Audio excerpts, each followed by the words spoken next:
अपनी नेकी छुपाना आपकी अक्ल का इम्तिहान है और दूसरों के गुनाह छुपाना आपके किरदार का इम्तिहान है। एक खूबसूरत हसीना जालिम डाकू से ज्यादा खतरनाक होती है।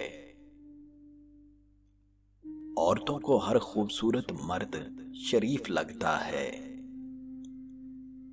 आप जितनी मर्जी वजाहतें दें, जिनके दिल में बुग़्ज़ हो वो कभी आपको नहीं समझ सकते।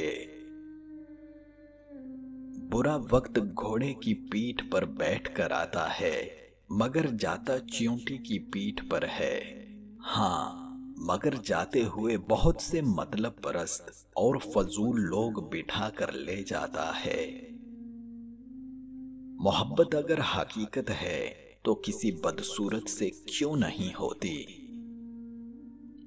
सुनो, जो लड़की अपने घर की हर बात तुम्हें बता दे, उसको कभी धोखा मत देना।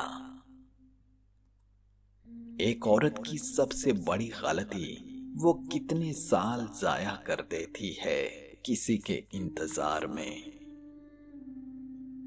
खामोशी बहुत कुछ कहती है, कान लगाकर नहीं, दिल लगाकर सुने।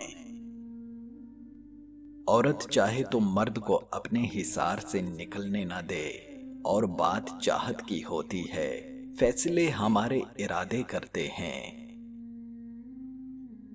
औरत के नाज नखरे उस वक्त मर जाते हैं जब उसे ये पता चलता है जिसे वो चाहती है वो किसी और को चाहता है।